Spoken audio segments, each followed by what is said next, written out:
അത് കണ്ടോ?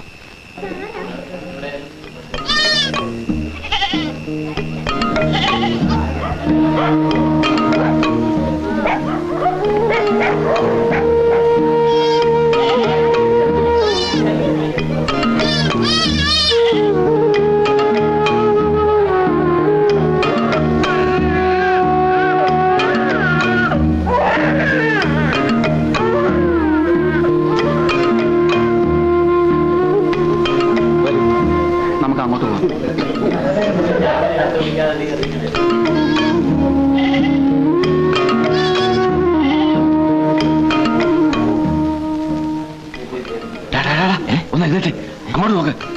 ആഭ്യന്തരമന്ത്രി മഹേന്ദ്രവർമ്മ വന്നിരിക്കുന്നു. ആരും ഉപദ്രവിക്കരുത്. ഇവരാണ് എല്ലാത്തിനും കാരണം. ഇവരെ കൊല്ലണം. എങ്കിൽ ആദ്യം എന്നെ കൊല്ലേ. ഞാനാണ് മഹി ഇവിടെ വിളിച്ചുകൊണ്ട് വന്നത്. നിങ്ങളുടെ എല്ലാ പ്രശ്നങ്ങൾക്കും പരിഹാരം ഉണ്ടാവും. മഹി ഇനി നമ്മുടെ ആളാണ്. മഹി ഇന്നിവിടെ വന്നത് എനിക്കും നിങ്ങൾക്കും മാത്രം അറിയാവുന്ന ഒരു രാഷ്ട്രീയ രഹസ്യമാണ്. ദയവ് ചെയ്ത് ആരും ഇത് പുറത്ത് പറയരുത്.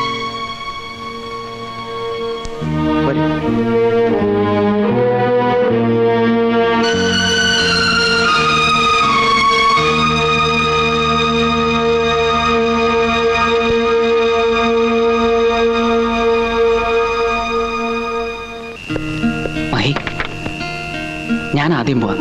മഹി പുറകെ വന്നാൽ മതി. സൂക്ഷിക്കണം.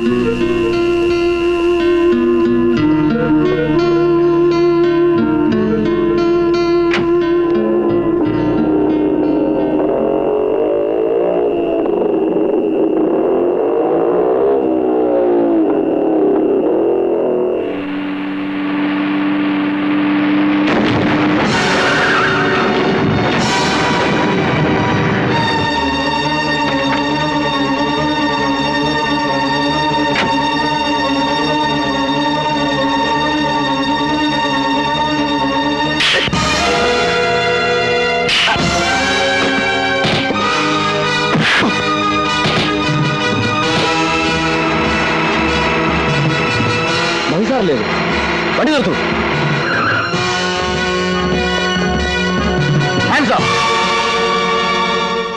അനങ്ങി പോകരുത്. ഞങ്ങൾ കഞ്ചാവ് വേട്ടയ്ക്ക് പോകുന്ന വഴിയാ. സാറങ്ങനോട് എത്തി. Hands up.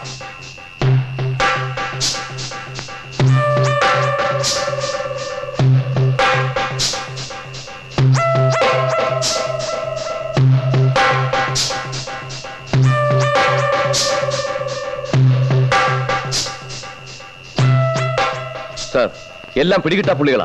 എല്ലാത്തിനും വണ്ടി കയറ്റേ. നിൽക്കൂ.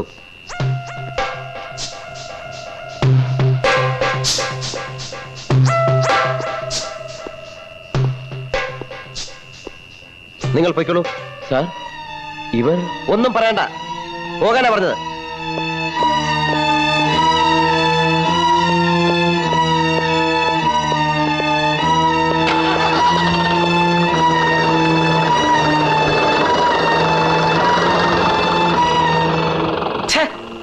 നിങ്ങൾ എന്താണായി കാണിച്ചത്?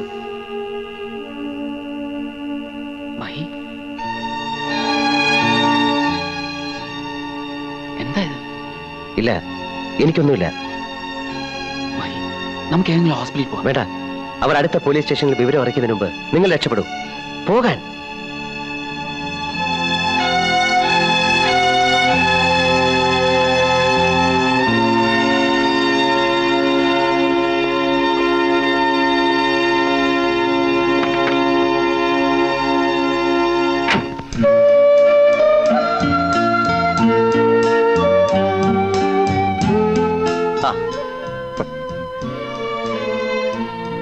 എങ്ങനെയുണ്ട്?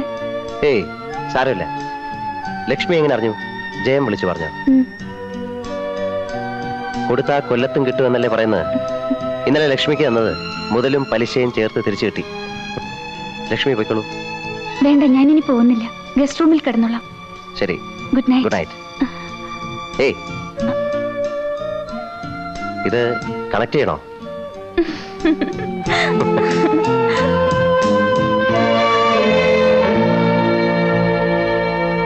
ഞാൻ ഇത്രയും കാലം നിങ്ങളെയൊക്കെ പഠിപ്പിച്ചത് വെറുതെ ആയെന്നാണ് തോന്നുന്നത്. ഒരു മന്ത്രിയെ കല്ലെറിഞ്ഞു വന്നാൽ ഈ വ്യവസ്ഥിതി മാറുമോ? കിടപ്പാടം പോയവന് പട്ടയം കിട്ടുമോ? വെടികൊണ്ട് മരിച്ചവർ തിരിച്ചു വരുമോ? സ്ത്രീകളുടെ പോയ മാനം തിരിച്ചു കിട്ടുമോ? കിട്ടുമോന്ന് എങ്കിലറിഞ്ഞോ, കൊന്നോ, ഞാനും വരാം. ജയ ഒരുമാതിരി മുട്ടാപ്പോക്ക് പറയായിരുന്നു. ഞങ്ങൾക്കറിയാം നിങ്ങൾ പഴയ ഫ്രണ്ട്സാണ്. ചെയ്യാവുന്നതെല്ലാം ചെയ്തിട്ട് അവസാനം ഇവിടെ വന്നൊന്ന് കരഞ്ഞു. നിങ്ങൾ അങ്ങ് ക്ഷമിക്കുകയും ചെയ്തു. നിങ്ങൾ ആരാ? യേശു ക്രിസ്തു. ജയ, നിങ്ങളുടെ അറിവ് എനിക്കില്ല. പക്ഷെ ഞാൻ ഒരു കാര്യം പറയാം. മഹിയും ജയനും പഴയ സുഹൃത്തുക്കളാണ്. ആ പേഴ്സണൽ റിലേഷൻസും പൊളിറ്റിക്സും തമ്മിൽ കൂട്ടിക്കുഴയ്ക്കരുത്. എനിക്കുള്ള റിലേഷൻസ് അവനും ഉള്ളത് കൊണ്ടാണ് നീയൊക്കെ രക്ഷപ്പെട്ടത്. സ്വയം രക്ഷപ്പെട്ടതല്ലല്ലോ, അവൻ രക്ഷിച്ചതല്ലേ. ഓ, ഇനിയിപ്പോ അവന്റെ കാരുണ്യത്തിലാ നമ്മുടെയൊക്കെ ജീവിതം. കള്ളനെ കാവലേൽപ്പിച്ചതുപോലെയായി. ജയ, ഇന്നല്ലെങ്കിൽ നാളെ ഈ തെറ്റിന് നമ്മളൊക്കെ ശിക്ഷ അനുഭവിക്കും. ഉറപ്പ്, ഉറപ്പാണ്. വാടാ.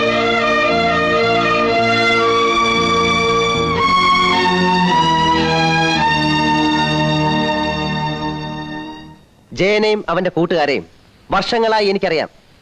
എന്നെ എറിഞ്ഞത് അവരല്ല, അത് മറ്റാരോ ആണ്. ഞാനാണെന്ന് വിചാരിച്ചെറിഞ്ഞതുമല്ല. ഇല്ല സർ, സാറിന് തെറ്റുപറ്റിയതാണ്. അത് ജയൻ തന്നെയാ, എനിക്ക് ഉറപ്പാ. സുകുമാരക്കുറിപ്പാണെന്ന് കരുതി താൻ എത്ര പേരെ അറസ്റ്റ് ചെയ്തിട്ടുണ്ട്? 4. കേട്ടോ, കണ്ടെങ്കിൽ കണ്ടെന്ന് പറഞ്ഞാ മതി, കണ്ടില്ലെങ്കിൽ കണ്ടില്ല എന്ന് പറയണം. അത് മുഖത്ത് നോക്കി സംസാരിക്കണോ? ജയനെത്താൻ കണ്ടോ? ഞാൻ കണ്ടില്ല. ജയനെ പോലൊരാൾ. ജയനെ പോലെ ഒരാളെ അല്ല, ജയനെത്താൻ കണ്ടോ? ഇല്ല സർ, ഇല്ല. ഇല്ല. ജയനെ പോലെ ഒരാളെ കണ്ടതിനാണ് ഇയാൾ ഈ കാട് വിളക്കി വന്നിരിക്കുന്നത്. അധികം സ്മാർട്ട് ആകരുത്, ആവശ്യമില്ലാത്ത കാര്യങ്ങളിൽ ഇടപെടുകയും ചെയ്യരുത്. മനസ്സിലായോ? മനസ്സിലായി. എന്ത് മനസ്സിലായി? മനസ്സിലാവാത്ത കാര്യങ്ങൾ മനസ്സിലായി എന്ന് പറഞ്ഞാൽ മനസ്സിലായത് കൂടെ മനസ്സിലാകാതെ പോവും. മനസ്സിലായോ? ശരി സർ. തപ്പയ്ക്കോ.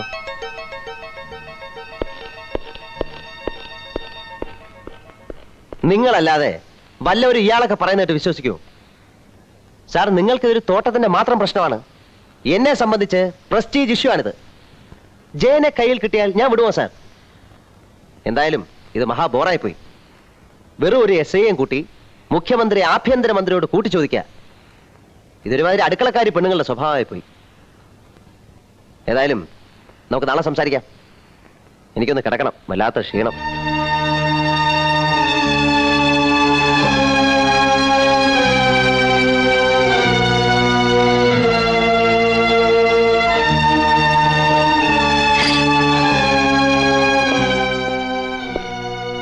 ഇവരെ ഒതുക്കേണ്ട സമയമായി. നാളെ തന്നെ നമ്മുടെ മന്ത്രിമാരുടെ യോഗം വിളിച്ചു കൂട്ടും.